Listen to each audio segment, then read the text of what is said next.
नमस्कार, दिन भर की हाइलाइट्स को लेकर हाजिर है सुजस आवाज राजस्थान।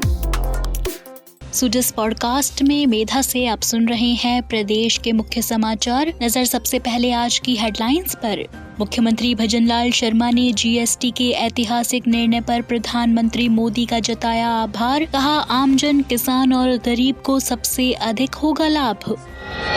मुख्यमंत्री ने ली कृषि विपणन, उद्यानिकी, पशुपालन और डेयरी एवं गोपालन विभाग की बजट घोषणाओं की क्रियान्विति की समीक्षा बैठक। ग्राम 2026 श्री अन्न प्रमोशन एजेंसी और ऑर्गेनिक खेती को बढ़ावा देने के निर्देश।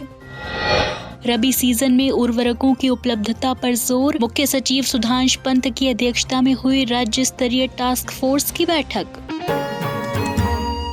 और अब सुनिए खबरें विस्तार से।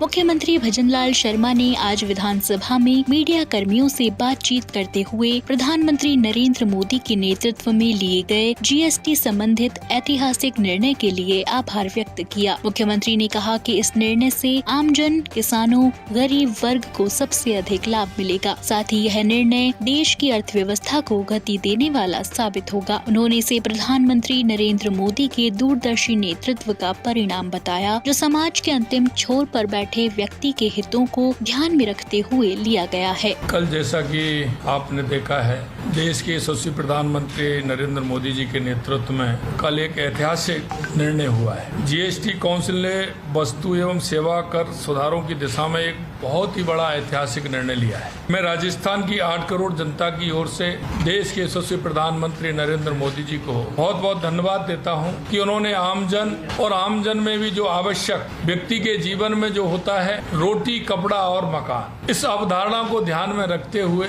उन्होंने आमजन को बहुत बड़ा फायदा देने का काम किया है। इस बार की दिवाली, जो दीपावली हमारी आएगी, वो बहुत ही खास हो। जीएसटी की दरों में जो सरलीकरण होने जा रहा है, उसमें आमजन को बहुत बड़ी राहत मिलेगी। इस ऐतिहासिक निर्णय से आमजन, किसान, मजदूर, व्यापारी बंधुओं को सबसे ज्यादा लाभ हो। इस निर्णय में अंतिम पंक्ति में जो व्यक्ति खड़ा है, क्योंकि हमारे देश के यशस्वी प्रधानमंत्री नरेंद्र मोदी जी कहते हैं कि जो पंडित दीनदयाल उपाध्याय जी की अवधारणा, बाबा साहब भीमराव अंबेडकर जी की जो अवधारणा है, अंतिम पायदान पर जो व्यक्ति खड़ा है, उसको हम कैसे लाभ दे सकते हैं, ये साफ साफ इसमें दिख रहा है। और देश के यशस्वी प्रधानमंत्री नरेंद्र मोदी जी उस अवधारणा को पूरी करने के लिए, देश को विकसित बनाने के लिए, हर राज्य को विकसित बनाने के लिए ये महत्वपूर्ण कदम है। जीएसटी की दरों में सरलीकरण में पुरानी 4 दरों की जगह जो 4 स्लैब थे, अब सिर्फ 2 स्लैब होंगे। ये सुधार गरीब, किसान, व्यापारी, वेतनभोगी, मिडिल क्लास और उद्योगपति सभी के जीवन को आसान बनाएगा। अर्थव्यवस्था को भी नई रफ्तार मिलेगी। आदरणीय प्रधानमंत्री जी के नेतृत्व में डबल इंजन की सरकार राजस्थान और पूरे भारत के विकास और जन कल्याण के लिए निरंतर कार्य कर रही है। और मैं एक बार आमजन की आशाओं और आकांक्षाओं को पूरा करने के लिए देश के यशस्वी प्रधानमंत्री नरेंद्र मोदी जी को बहुत बहुत धन्यवाद देता हूं।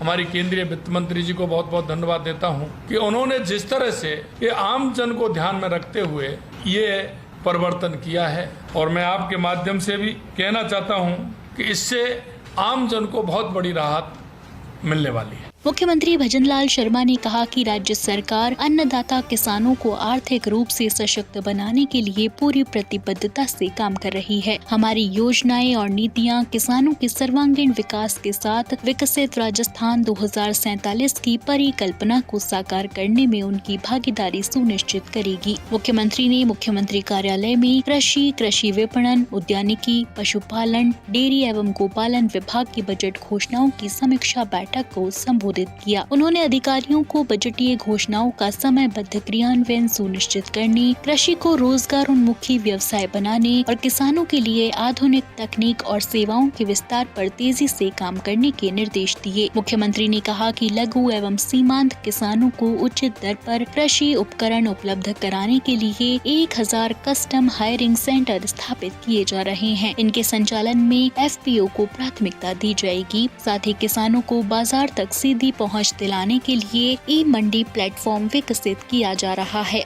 पंचायत स्तर पर भंडारण के लिए आधारभूत ढांचा तैयार करने और मंडियों को आत्मनिर्भर बनाने पर भी जोर दिया गया है। मुख्यमंत्री ने ग्लोबल राजस्थान एग्रीटेक मीट ग्राम 2026 के सफल आयोजन के लिए कार्य योजना बनाने के निर्देश दिए। मुख्यमंत्री ने कहा कि प्रधानमंत्री की मंशा के अनुरूप श्री अन्न प्रमोशन एजेंसी की स्थापना ऑर्गेनिक खेती को बढ़ावा देने और बैलों से खेती को प्रोत्साहित करने पर भी जोर है। श्री शर्मा ने दूध और दुग्ध उत्पादों में मिलावट करने वालों के खिलाफ सख्त कार्रवाई करने के लिए भी निर्देश दिए। साथ ही मोबाइल वेटरनरी वैन की निरंतर मॉनिटरिंग पर बल दिया। पशुओं के लिए दवाएं नियमित दरों पर उपलब्ध कराने के भी निर्देश दिए गए। मुख्यमंत्री ने कहा कि भूमि की अनुपलब्धता होने पर सरकारी अनुपयोगी इमारतों का उपयोग नए प्रोजेक्ट्स के लिए किया जाए और भूमि आवंटन केवल जिला कलेक्टर की एनओसी के बाद ही हो।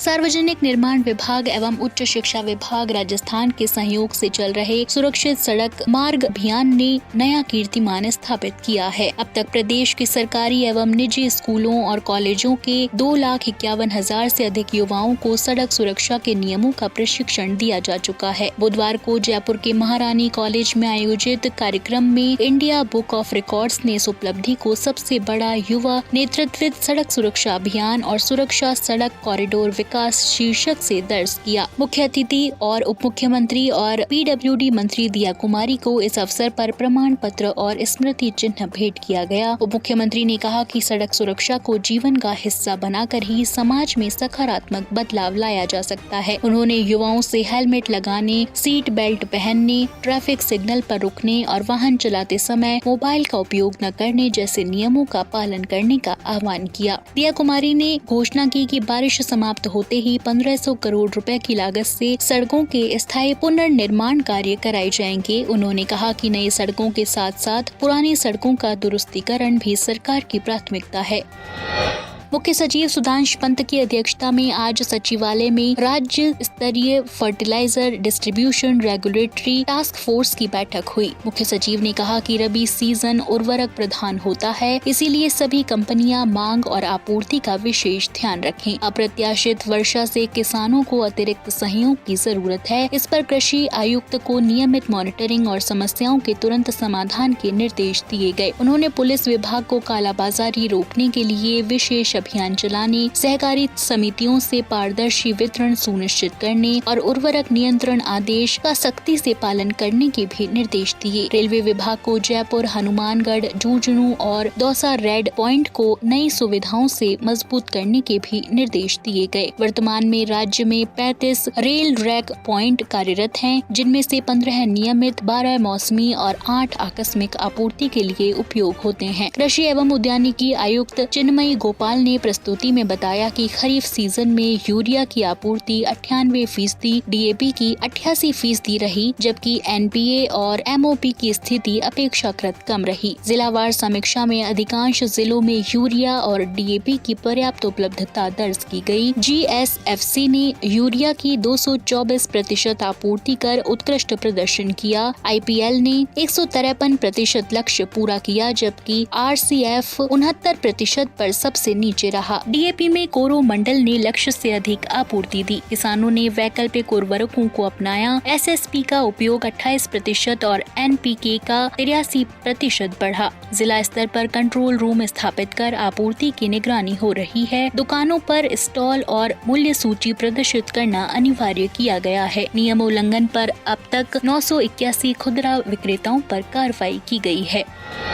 और चलते चलते बात प्रदेश में मौसम की। मौसम विभाग जयपुर केंद्र के अनुसार बीते 24 घंटों में पूर्वी राजस्थान के कई हिस्सों में मेघ गर्जन के साथ हल्की से मध्यम बारिश दर्ज की गई, जबकि कुछ स्थानों पर भारी वर्षा भी हुई। पश्चिमी राजस्थान के कुछ हिस्सों में भी हल्की से मध्यम वर्षा रिकॉर्ड की गई। दौसा जिले के नंगल दौसा में सबसे अधिक 104 मिलीमीटर बारिश हुई। राज्य का सबसे अधिक तापमान जैसलमेर में 37.6 डिग्री सेल्सियस और न्यूनतम तापमान सिरोही में 18.7 डिग्री सेल्सियस दर्ज हुआ। अगले 3-4 दिनों तक कोटा और उदयपुर संभाग में कई स्थानों पर मध्यम से भारी और कहीं-कहीं अति भारी बारिश की संभावना है। जयपुर, भरतपुर और अजमेर संभाग में भी मध्यम से भारी बारिश हो सकती है। जोधपुर और बीकानेर संभाग में 5 से 7 सितंबर के बीच बारिश की गतिविधियां तेज होंगी और कुछ जगहों पर भारी से अति भारी बारिश होने की संभावना है।